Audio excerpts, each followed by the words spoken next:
mi madrastra y mi padre se van de luna de miel con sus hijas y me dejan sola, así que me aseguro de que no vuelvan a entrar en mi casa. Mi nombre es Laura y tengo 22 años. En este momento, mientras escribo estas palabras, me siento más sola de lo que jamás pensé que sería, pero también más decidida y en paz con mis decisiones. Hoy, mi padre y su nueva esposa Julia, junto con sus hijas, se han marchado de la casa en la que crecí, una casa que ya no considero un hogar para ellos. Pero antes de contarles cómo llegamos hasta aquí, necesito retroceder en el tiempo, hasta el día en que todo comenzó a cambiar. Hace aproximadamente un año, mi madre falleció a la edad de 47 años. Un derrame cerebral repentino e implacable la arrebató de mi vida. Ella había sido mi roca, mi apoyo, mi mejor amiga. Mis padres se divorciaron cuando yo tenía 7 años y, desde entonces, mi vida se dividió entre ellos. Vivía la mitad del mes con mi madre y la otra mitad con mi padre. Aunque compartían la custodia, mi conexión con mi madre siempre fue más profunda. Mi padre, que siempre estaba ocupado con el trabajo y otras mujeres, nunca me hizo sentir como una prioridad. Y, siendo honesta, me acostumbré a eso. No era su culpa, simplemente, así era él.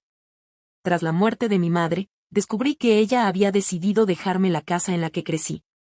Era un gesto que mostraba lo mucho que pensaba en mí y en mi futuro, siempre previendo lo que podía suceder. La casa, que mis padres compraron cuando se casaron, pasó a ser de mi madre tras el divorcio, y ahora, a sus 22 años, era legalmente mía. Mi padre no tomó bien esta noticia, algo que pude notar por su comportamiento, aunque nunca lo dijera abiertamente. Su actitud fue fría y distante en ocasiones, lo que me dolió más de lo que estaba dispuesta a admitir. Pese a todo, mi vida siguió adelante.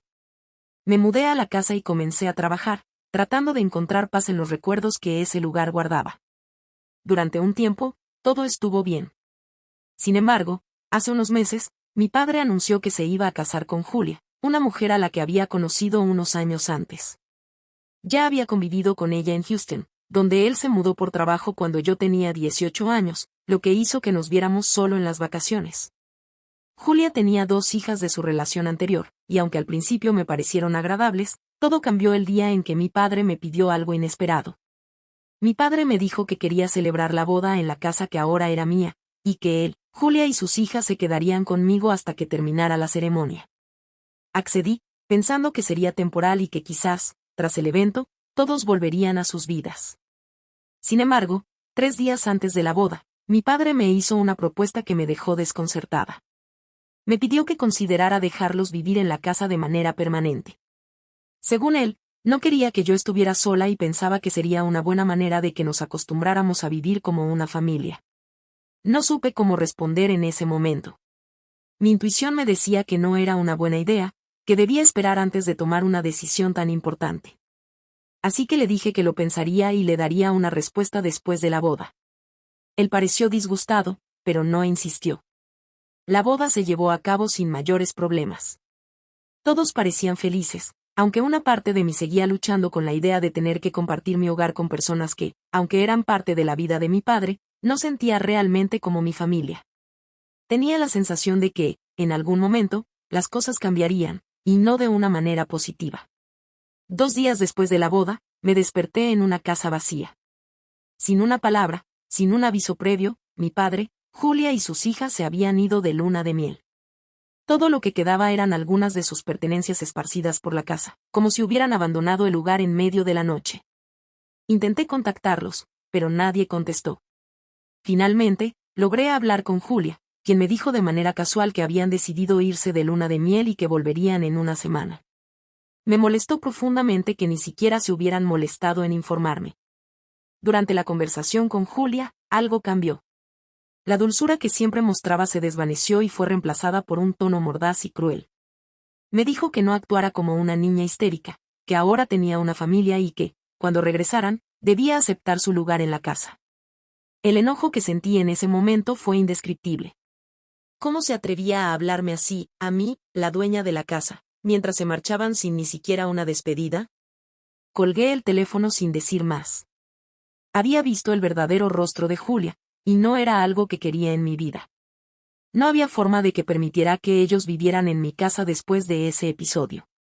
Esa misma tarde, Empaqué todas sus pertenencias en cajas y las dejé en el patio. También cambié las cerraduras. Sabía que no podían simplemente regresar como si nada hubiera pasado. Días después, cuando volvieron de su luna de miel, recibí una llamada de mi padre. Estaba furioso porque había sacado sus cosas.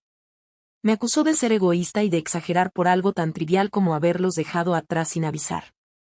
Le respondí que, si no recogían sus pertenencias antes de que yo llegara del trabajo, llamaría a la policía. Su sorpresa fue evidente, pero no tuve más remedio que ser firme. Estaba agotada de ser tratada como si mis sentimientos no importaran. Lo que siguió fue una serie de disculpas falsas por parte de Julia. Me llamó, fingiendo arrepentimiento, y pidió una segunda oportunidad para arreglar las cosas. Pero yo no podía volver a confiar en ella. Sabía que solo lo hacía porque querían regresar a la casa, no porque realmente lo lamentara. Mi intuición me decía que había algo más detrás de todo esto, y pronto descubrí qué era.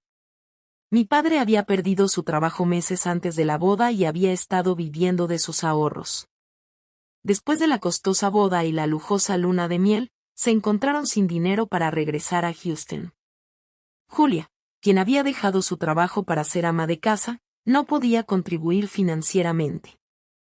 Me di cuenta entonces de que su verdadera intención era mudarse a la casa porque no podían permitirse vivir en otro lugar. Cuando mi padre me pidió nuevamente que los dejara quedarse solo por unos días, supe que no podía hacerlo. Habían mostrado su verdadera cara, y no iba a permitir que se aprovecharan de mí. Les dije que no, que encontrarían una solución por su cuenta, y que ya no quería tener nada que ver con ellos. Hoy, mientras escribo estas palabras, mi padre y Julia han dejado la ciudad. Su exnovio decidió ayudarles, y se fueron a vivir con él. Aunque me siento sola, también me siento aliviada. He aprendido una lección importante. No puedo permitir que las personas me manipulen o me hagan sentir culpable por tomar decisiones que son correctas para mí. La casa de mi madre es mi refugio, y no la compartiré con quienes no respetan ni a mí ni a lo que significa para mí. Puede que mi relación con mi padre esté rota, pero sé que hice lo correcto. Prefiero estar sola que vivir con personas que solo buscan aprovecharse de mí. Esta casa es mi herencia, mi legado, y la defenderé con todo lo que tengo. Y aunque a veces el silencio en estas paredes sea abrumador, es un precio que estoy dispuesta a pagar por mi paz y mi libertad.